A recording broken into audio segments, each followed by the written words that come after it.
Hamba-hamba Allah yang dirahmati oleh Allah Subhanahu wa taala. Kita lanjutkan part yang kelima atau bagian yang terakhir tentang tanda-tanda kecil kiamat. Sebenarnya ada banyak, tapi tidak semua saya sampaikan. Nah, ini diantaranya, yaitu meninggal Raja Muslim, kemudian terjadi perang saudara, banyaknya salju, dan munculnya Al-Mahdi. Ini disebutkan dalam hadis riwayat Imam Ahmad. Bersumber dari Sauban, ia berkata, telah bersabda Rasulullah Sallallahu Alaihi Wasallam, ya qatatilu inda kanzikum, kelak akan berperang di sisi kekayaan kalian. Para ulama mengatakan yang menjaga Makkah dan Madinah, karena kekayaan kaum muslimin adalah Ka'bah dan Masjid Nabawi. Jadi di sisi Makkah dan Madinah ini akan terjadi perang.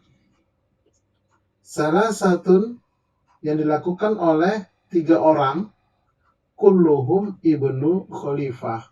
Ketiga-tiganya mereka itu adalah keturunan raja, pangeran-pangeran. Perang saudara. Tsumma la yasiru ila wahidin minhum, kemudian tidak ada yang menang dari salah seorang di antara mereka. Tidak ada yang menang. Nah, kemudian tsumma tatlu'ur rayatus sud, muncullah, datanglah bendera-bendera hitam min kibalil masyriq, dari arah timur. Fayaqtulunakum, bendera-bendera hitam ini memerangi kalian.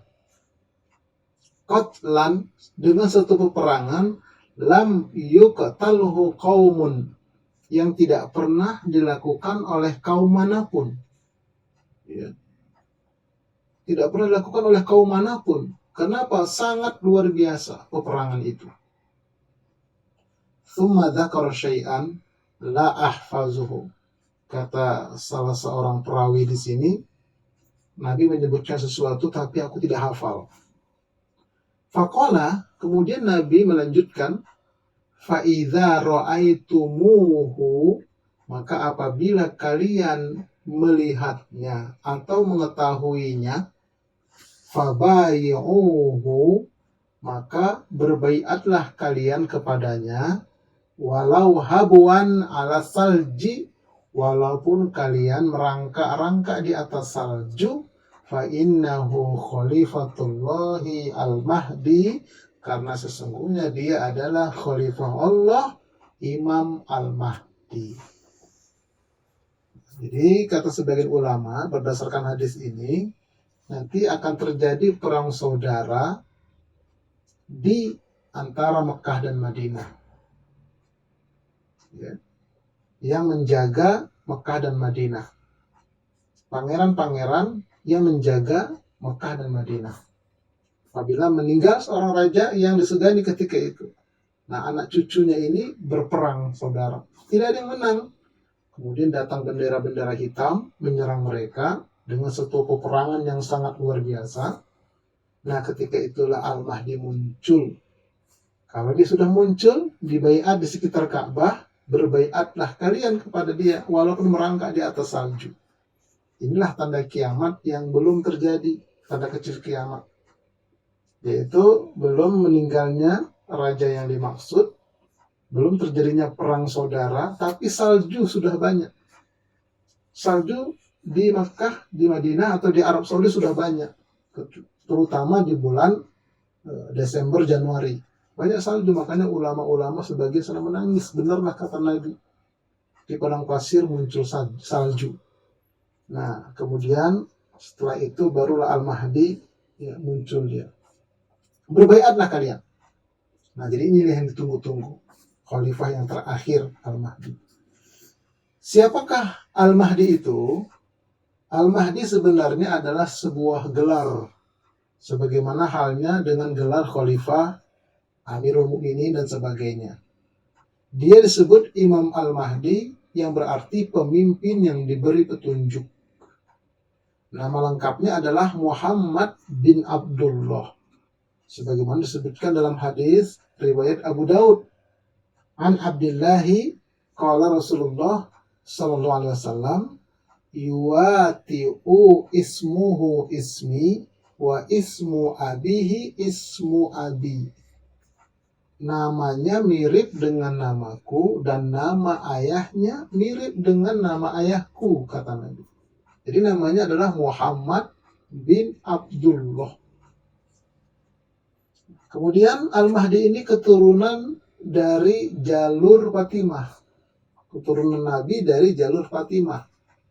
An Ummi Salamah, dari Ummu Salamah, qalat, ia berkata, sami'tu Rasulullah sallallahu alaihi wasallam yaqul al-mahdiyu min itrati min waladi Fatimah.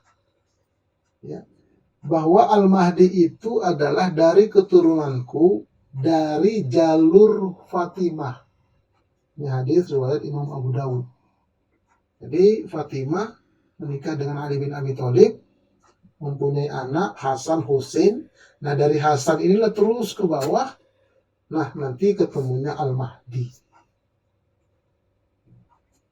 Kemudian disebutkan dalam hadis ciri-ciri fisiknya.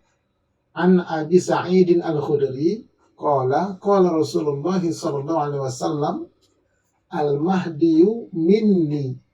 Al-Mahdi itu adalah dari keturunanku. Ajlal jahbati, ya, lebar dahinya. Aqnal amfi, mancung hidungnya. Jadi itu ciri fisiknya. Yamla'ul ardo qistan wa adlan. Dia akan memimpin bumi ini dengan penuh keadilan dan kejujuran. Kama muliat jauron wa zulman. Sebagaimana selama ini bumi ini dipenuhi dengan kecurangan, kejahatan, kezoliman. Akan berganti nanti dipenuhi dengan keadilan. Yamliku sab'a sinin, dia akan berkuasa selama 7 tahun. Dalam hadis lain 9 tahun. Ini. Kemudian tanda-tanda kecil kiamat yang berikutnya adalah meteor berjatuhan dari langit. Disebutkan dalam hadis riwayat Imam Ibnu Majah. An Sahli bin Sa'din annahu sami'an nabiyya sallallahu alaihi wasallam yaqul yakunu fi akhir ummati. Akan terjadi di akhir zaman menimpa umatku khosfun, yaitu penenggelaman perut bumi, ambles. Ya. Wa maskhun, perubahan bentuk wajah, diantaranya operasi plastik. Wa qadhfun, pelemparan batu dari langit, yaitu meteor. Jadi sebenarnya tanda-tanda kecil kiamat ini banyak sekali, tapi ini beberapa saja yang saya sampaikan. Ini hamba-hamba Allah. Nah, jadi nanti sampai menjelang tanda-tanda besar kiamat, seperti inilah berjatuhan dari langit meteor-meteor itu. Nah, ketika itu maka semua teknologi kita habis. Dan kalian semua kembali ke zaman batu dalam riwayat lain. Jadi perang dunia ketiga itu nanti manual. Pakai pedang, pakai tombak, pakai panah, pakai kuda, atau pakai ketapel, atau pakai golok, dengan ilmu bela diri dan seterusnya. Senjata-senjata canggih itu Allah musnahkan dengan jatuhnya meteor.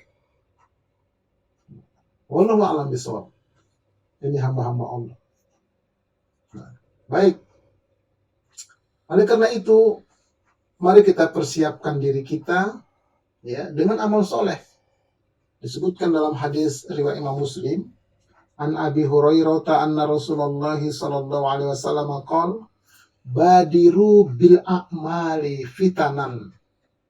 Bersegeralah kalian dengan beramal soleh sebelum datang fitnah akhir zaman yang lebih dahsyat itu. Kakita'il lailil muzlim. Nanti akan terjadi seperti potongan-potongan malam yang gelap. akibat meteor itu ya, berhari-hari, berminggu-minggu tidak kelihatan itu matahari, tertutup dengan debu. Ya, meteor yang bergesek dengan atmosfer bumi kita itu mengakibatkan badai di sana. Badai di atas atmosfer kita itu tertutup. Nah, kemudian yang di bawah juga begitu, jatuh dia ke padang pasir itu mengakibatkan debu. Potongan-potongan malam yang gelap, tidak ada matahari. Yusbihur rajulu mu'minan. Seseorang pagi-paginya masih beriman, wa yumsi kafiron. Namun sore harinya sudah kafir. Au yumsi mu'minan, atau seseorang sore-sorenya masih beriman, wa yusbihu kafiron, tetapi pagi harinya dia kafir. Jadi gampang sekali berpindah akidah. Kenapa? Yabi'u dinahu bi'aradi minad dunia, karena mereka atau dia menjual agamanya, menjual akidahnya dengan kenikmatan dunia. Gara-gara jabatan, gara-gara uang, gara-gara harta dan sebagainya, dia jual akidah dia. Dia jual keyakinan dia. Itulah yang terjadi di akhir zaman ini. Berlindung kita kepada Allah supaya kita, keluarga kita tidak termasuk seperti yang disebutkan oleh Rasulullah Sallallahu Alaihi Wasallam ini. Bersegera kita beramal, beribadah. Yang jarang tahajud, mari kita biasakan tahajud. Yang jarang duha, ayo kita duha. Yang berbuat maksiat, bertaubat. Tinggalkan semua dosa-dosa dan maksiat itu. Bertaubat kepada Allah. Karena ini di akhir zaman. Nah, kemudian disebutkan dalam hadis yang diriwayatkan oleh Imam Bukhari. An Anasin radhiyallahu anhu anna rajulan sa'ala Nabiy sallallahu alaihi wasallam anis sa'ah. Bahwasanya ada seorang laki-laki bertanya kepada Nabi tentang hari kiamat. Mata sa'ah ya Rasulullah.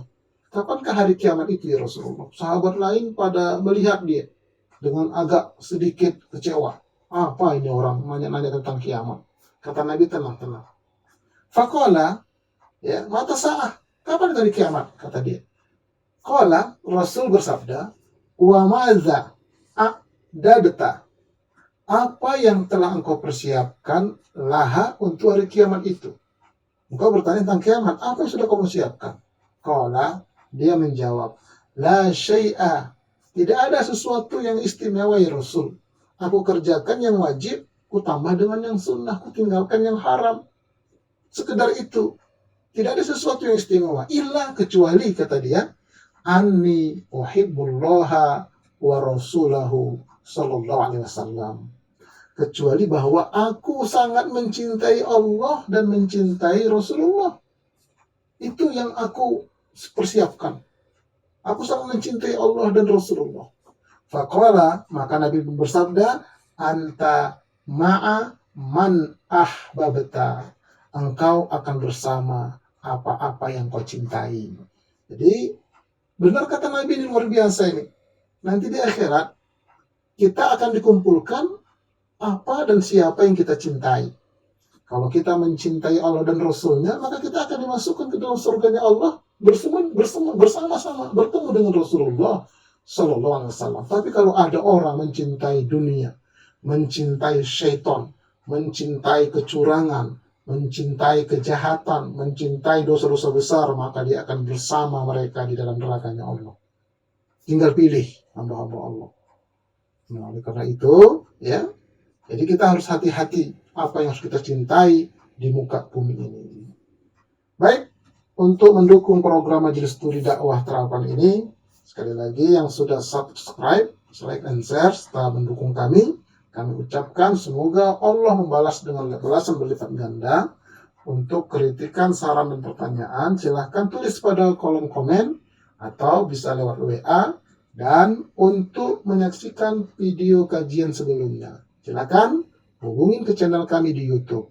Nah, kemudian insya Allah kita akan berlanjut nanti pada tanda-tanda besar kiamat. Dan mari sama-sama kita tutup pertemuan kita ini dengan membacakan doa kifaratul majlis. Subhanakallahumma wa bihamdika asyhadu an la ilaha illa anta astaghfiruka wa atubu ilaik. Assalamualaikum warahmatullahi wabarakatuh.